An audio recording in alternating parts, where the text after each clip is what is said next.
you awake? I thought I heard you get up. Yeah, I'm awake. Sorry, I just can't sleep. Are you thinking about him? Yeah, a bit. You should get back to sleep, my love. I'm fine. No, it's okay. What else is on your mind? I don't know. It seems weird, but I had one of the most vivid dreams of my life. I saw a fox on a snowy mountain, just looking confused and worried. Those eyes. I can't get those eyes out of my head. She was running in the windy snow, looking for something. Do you think it has to do with you and what's been going on? I don't know. It was just a dream, Rachel. They're not meant to make sense. A lot's happened the past couple days, that's all. Well, if you're not going to sleep anyway, you should tell me. I want to hear. All right.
So, not far from her home, she followed that path to something unexpected.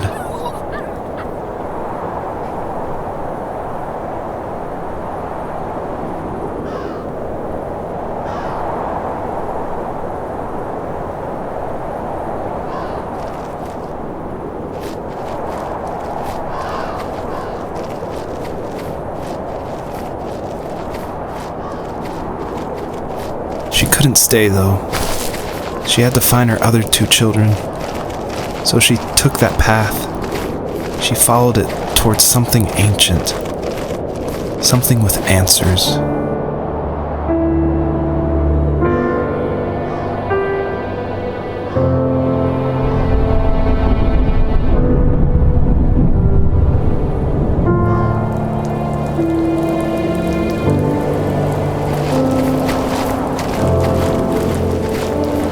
The fox looked high and low, searching for any sign of her cubs. Points of light showed the way to this ancient tree. It was as if each one had a story to tell, all their own. The land was trying to tell my story, too. I felt like I was right behind her the whole time.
ever do show and tell in your class?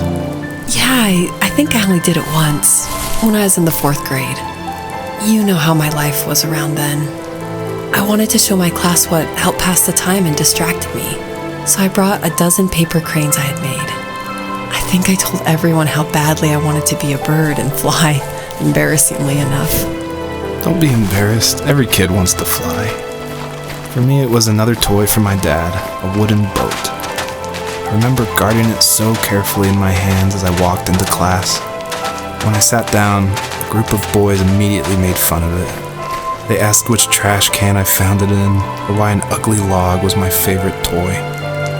When I got up, I didn't even want to tell them my dad had carved it. I said it was a joke gift my friends had given me. Kids can be so cruel. Some of them are. I shouldn't have let them get to me, but it did. It's amazing we bounced back at all.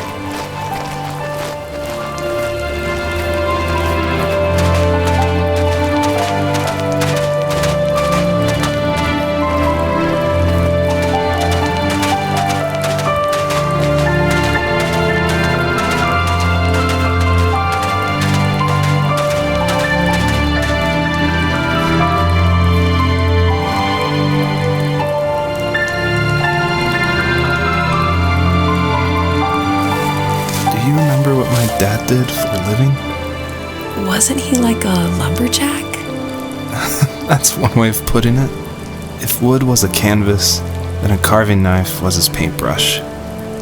Even after working a 50-hour week, even after his hands were more splinters than skin, he would bring home the nicest piece of Alaskan weeping cedar and make me toys.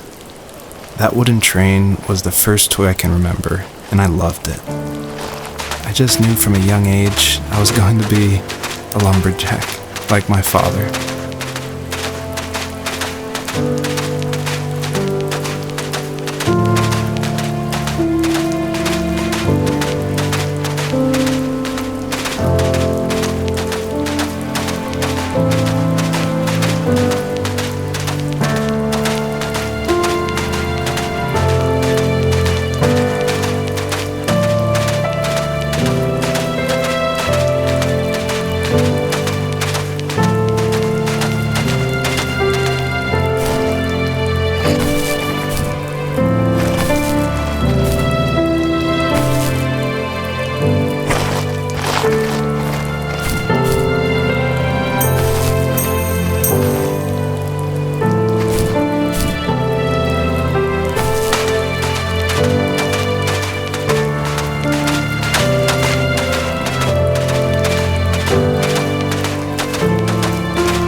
Usually those kids would leave me alone, but somehow they could tell I was different.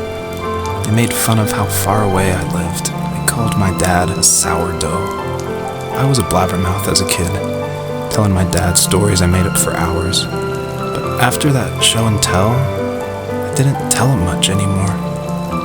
He didn't know exactly what was wrong, but his best guess was that the toys he carved weren't cool enough. He carved me a tank and tried to tell me what it was like to be in a real tank as a serviceman. I didn't know your dad was in the military. Yeah, in the army. The sad thing is that I've pretty much forgotten until just now. There's so much I still don't know about him. I'm sorry. He knows how much you love him. You're going to see him again soon and have some closure, I'm sure.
My teenage years were full of sketching, angst, and trouble.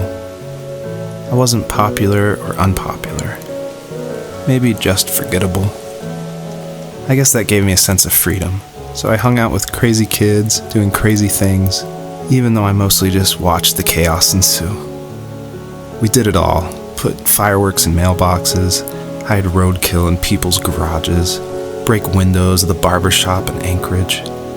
My dad was furious, but he was so busy working he couldn't do much to stop me from going out. I think being an adult means there's no one to stop you making hard decisions.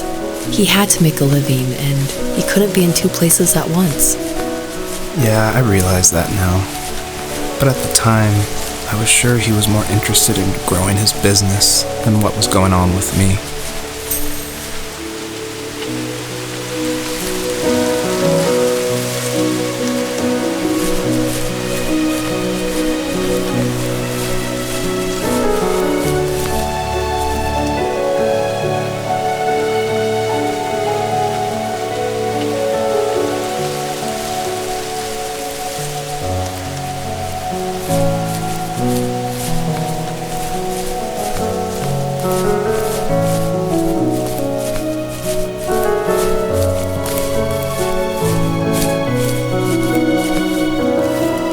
Working another late night, and my friends were over, saying how bored they were and how they had come all the way out to my house for nothing.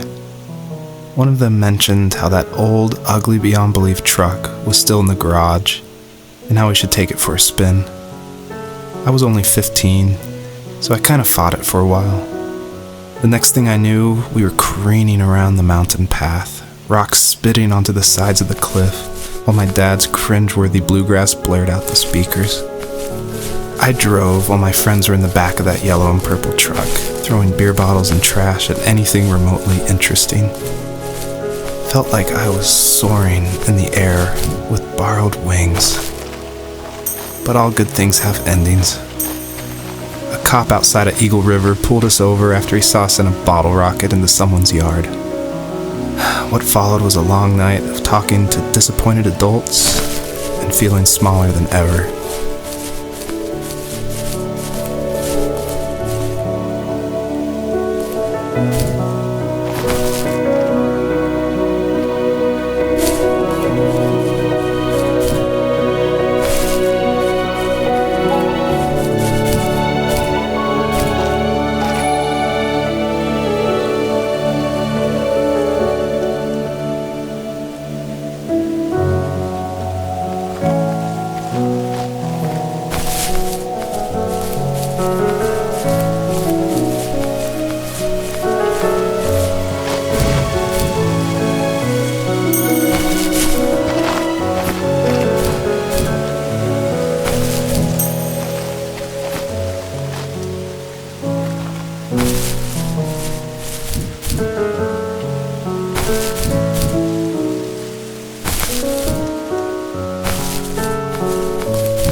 After he drove me home from the police station, I blew up at him, saying how I never wanted to be like him, how I was going to be someone and leave that hick icebox for good.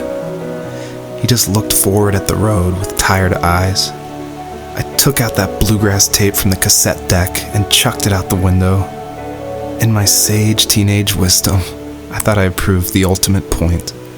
But my dad had a different idea.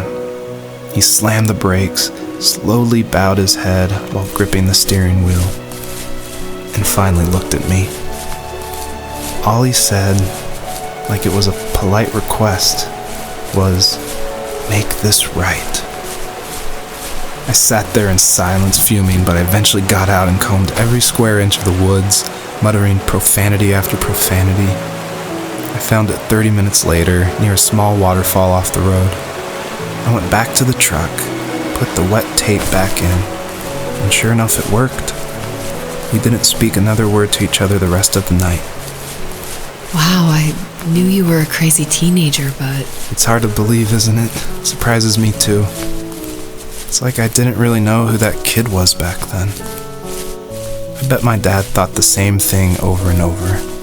It's almost like he was saying, "Make this right," to himself, more than to me.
friends would laugh about that night and talk about how crazy it was, and I laughed along, pretending it didn't bother me. But it did. I imagined my friends growing old in the bush, unable to find that thrill in those godforsaken ice fields. It's like those mountains were a literal wall, keeping me from leaving, where all I would have to look forward to are lumber yards and evening beers. I had to climb over. That was my only goal for a long time.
If there was some way I could take my love of drawing and turn it into a way of escape, nothing would make me happier. I wanted to create instead of tearing trees down. I wanted to move to the lower 48, not because I hated it there in Alaska, but I hated the idea of it. It's like all of that spite inside me had created this monster which followed me around my whole teenage years. I put so much energy into doing what others didn't expect of me. Why did I do that? There's one fact you're forgetting, though. If you didn't have that fire in you, we probably would have never met. You're absolutely right. Maybe the destination is all that matters in the end. But then why am I awake? Why am I seeing this fox go on her journey? And why can't I stop thinking about my dad?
my most distant, at the times when I detested him the most, he kept reaching out.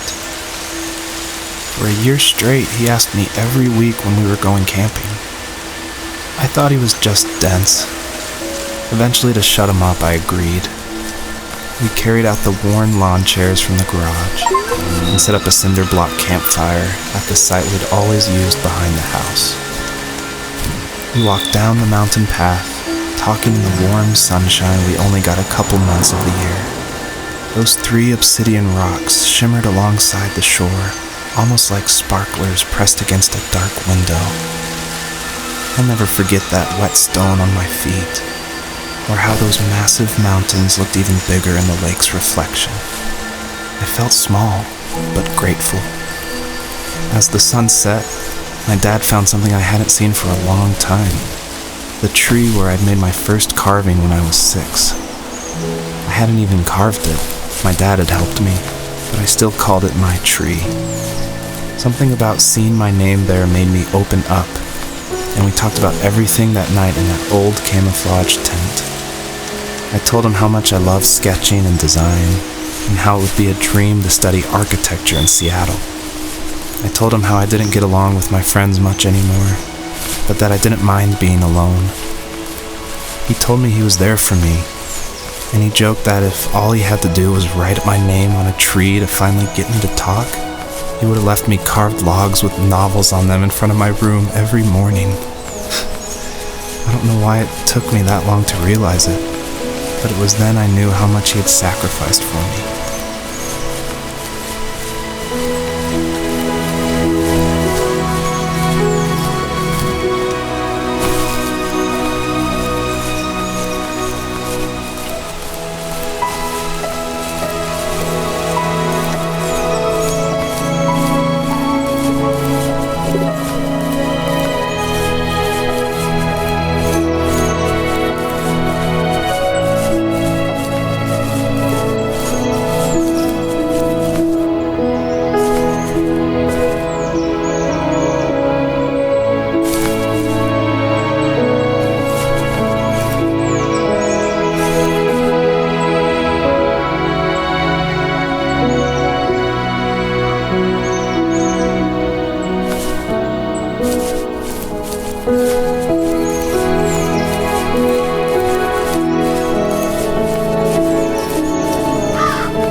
On our property, there were old abandoned pieces of a shed and car long left unused.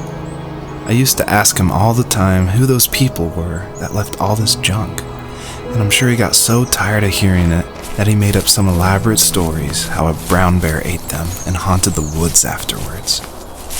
What's funny is I think it made those people seem more real. Growing up thinking they were still hanging out like they couldn't say goodbye. I used to tell my friends how I could swear I saw spirits move near the water, and that always freaked them out. I guess it didn't bother me, because the way I saw it, they were normal people with old cars and sheds, just trying to figure out how to survive and be happy in the middle of nowhere. It was a cool thought that they didn't want to leave, but you know, I was a weird kid. Well, you had good company since those ghosts liked living in a place where they were brutally devoured.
Dad built a lot of stuff in his free time.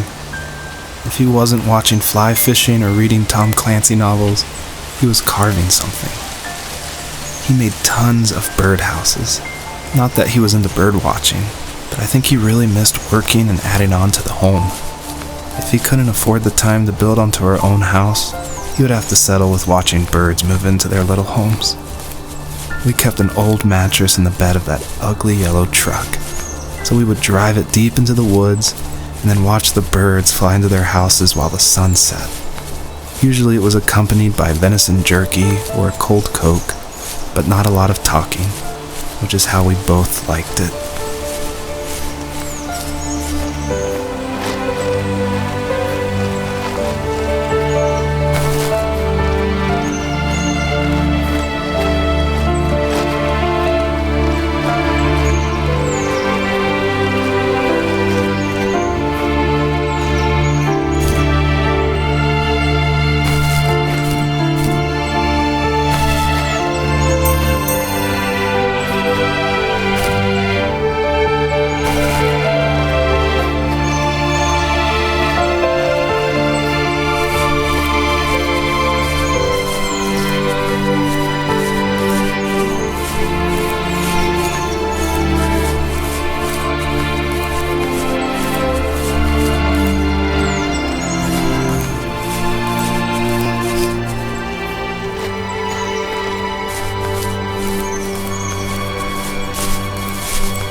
We were happiest underneath the evergreens. We decided it was time to finally map out the hundreds of acres we lived on just to pass the time during the summer. He was only free in the evenings, so I would spend the day wasting time on dial-up internet and sketching, and then we would rush into the woods, pen and map in hand, before evening fell. Sometimes, the aurora borealis would cast a cold green glow on the mountainside, and we would finish our route underneath a twilight sky. Sometimes I was lonely during those summer days, but there was comfort in the routine. A lot of teenagers aren't looking for the daily grind, though. There's nothing wrong with wanting to get out, to leave your childhood home. You wanted to progress, to make something of yourself. Yeah, you're right. That house. I'm sure it's the same as how I left it. Then why does it feel so different? I doubt you're the only adult to have looked back and asked that question.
stood nearby, unfazed, like nothing was wrong.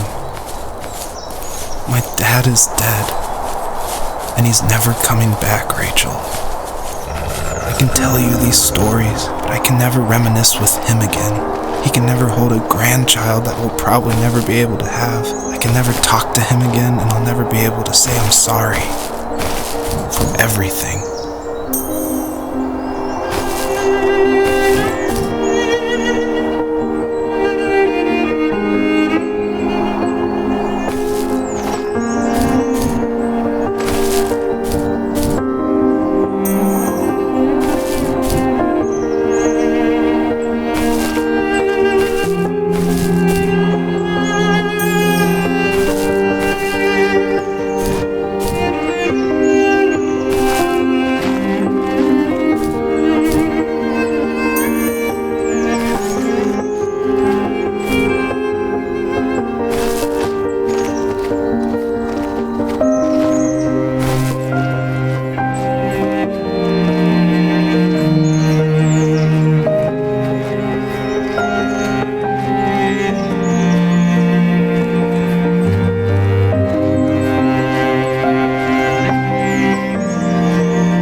I need to go to bed. I just can't talk about this anymore. Good night.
Joseph, you can't go to sleep feeling like this.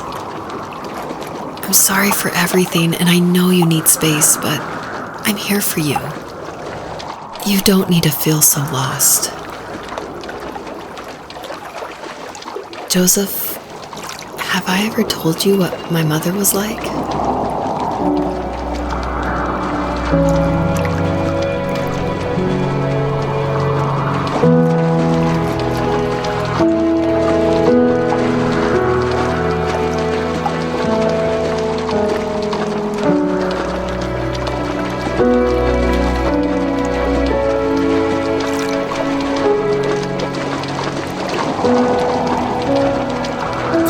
It's like not to have a mom at home. And you know how hard that made my childhood. What helped me was watching the birds in the morning before the school bus came. I thought that my mother was one of those birds, and it made me want to be free like her. My mom taught me how to fold origami cranes while she was in the hospital. So I told myself I would fold one every day until I could fly myself.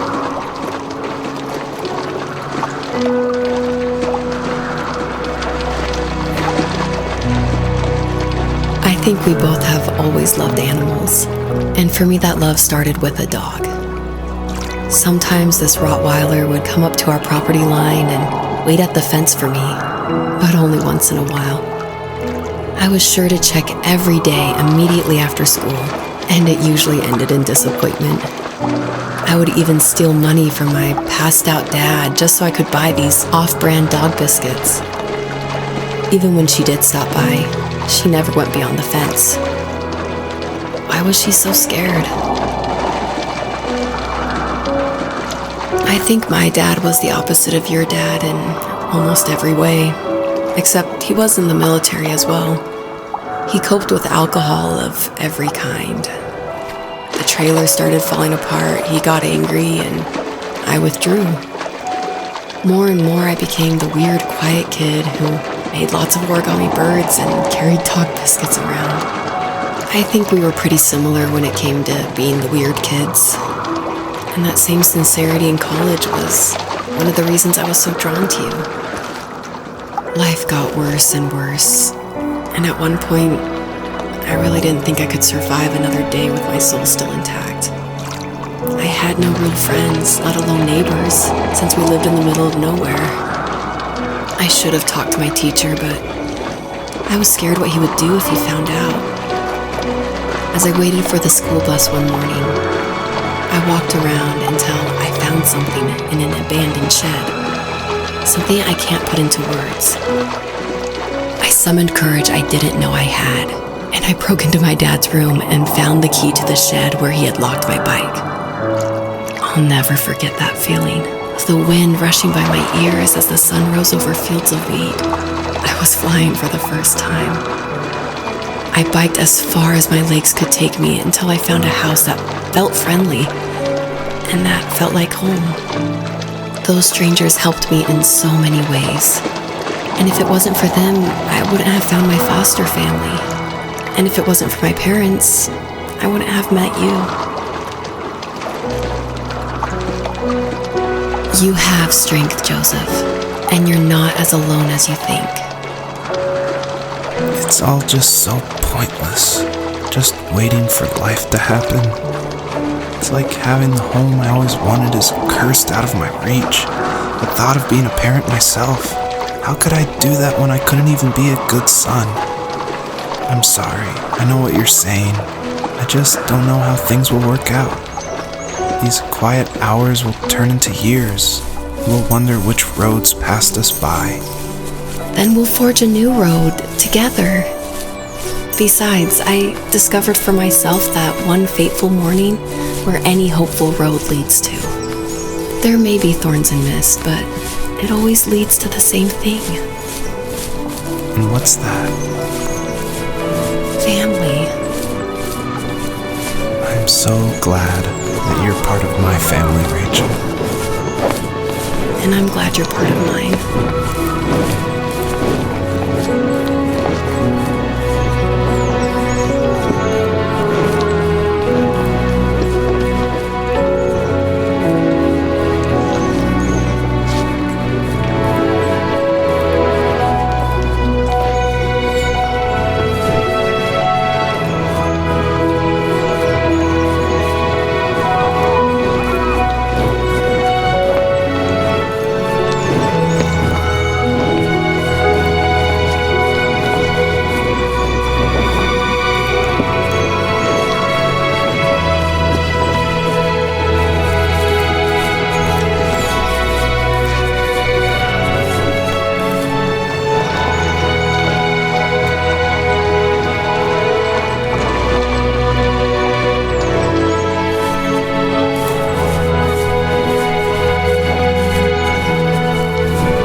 fox knew her last cub would be waiting for her at the first tree. She was almost there. The rain cascaded onto the jade valley where the entrance to the tree was. Life was protected there, because that's where life began. It was now only a mother and a daughter left. Items from my life still dotted the ground as she moved closer to her destination and destiny.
At the end of high school, I felt something I hadn't felt in a long time. Drive. I looked into the best architecture schools on the West Coast, then got a dose of reality when looking at other students' portfolios and the high cost of tuition. I still wanted to be something, to be the next Alvaro Siza, and to make those thousands of sketches worth something in my grand history. But now even an internship sounds impossible. Siza helped me understand how essential emotion is in architecture, and he also said light is the real composer of space. I like to think these glints of light, like not finding a job or even a strange dream about a fox, are something I should be thankful for, even if the illuminated space is something I'm less than comfortable with.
Was that the last time you talked to him? No, I called on holidays, and he would call on my birthday. I guess we acted like nothing ever happened, which was stupid. Didn't want to ask about his lumberyard, and I'm sure he didn't want to ask about my job search. I never went back and visited. I think the last conversation we had was about what movies we had seen and what exactly a best boy is in the credits. I thought he would be here so much longer.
My dad was super supportive with my college plans.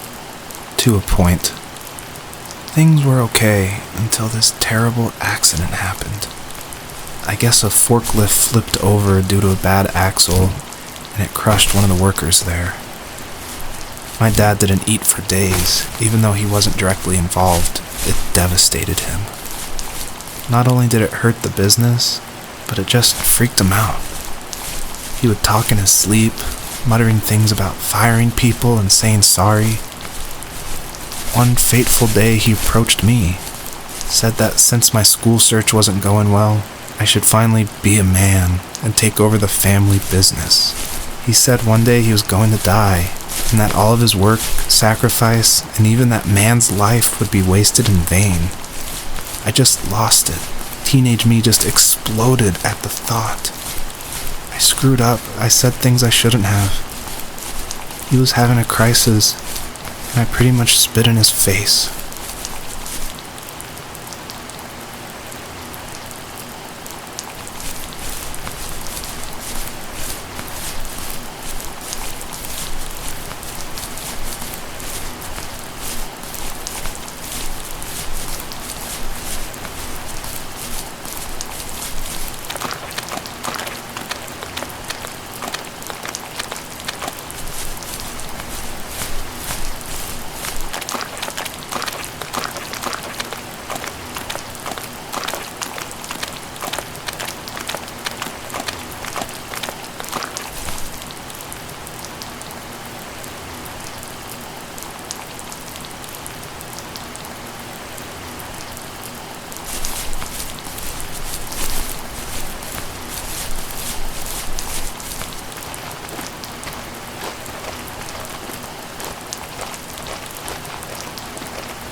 In the distance, the first tree illuminated the wasteland.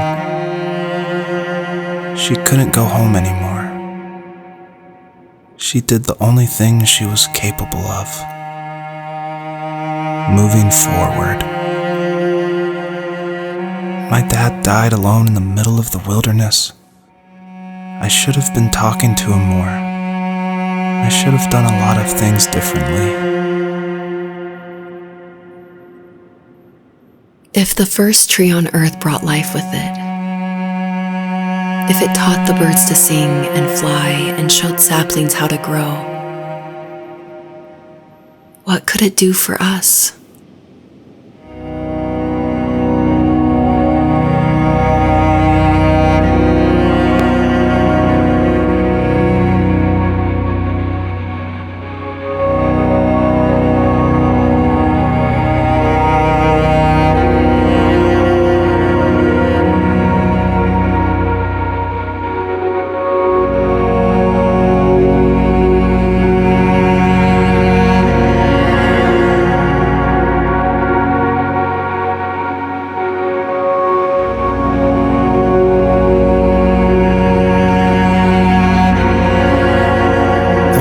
I received yesterday from a name I didn't recognize, with a quote I can't stop thinking about.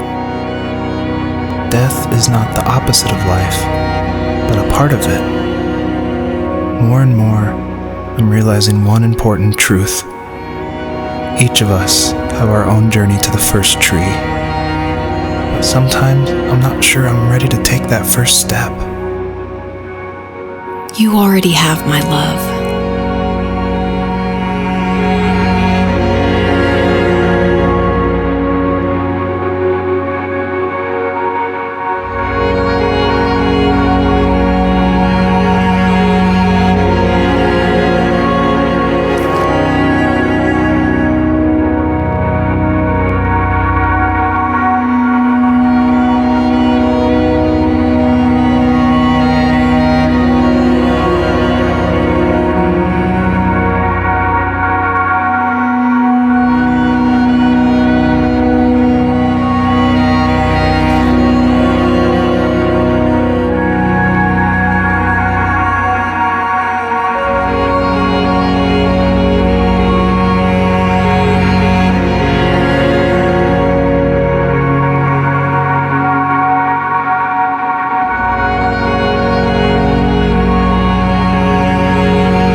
Her journey was over, but I have no idea. It was only a dream, a distraction from tomorrow. I don't think dreams normally bring back to memory so many important feelings. Maybe it was just a dream, but it was also a gift. Yeah, I suppose. But tomorrow we're getting on a plane to the last place on Earth I want to be. The only person that would have made the trip worth it is gone. You're going to see him and be with him one last time before you say goodbye. have one last quote for you by Emerson, sealed in an imaginary letter from me to you. It is the secret of the world that all things subsist and do not die, but only retire a little from sight and afterward return again. Go to sleep, my love. We have a big day tomorrow, but I'll be there with you every step of the way. Thank you. Thanks for listening. Good night, Rachel. Good night, Joseph.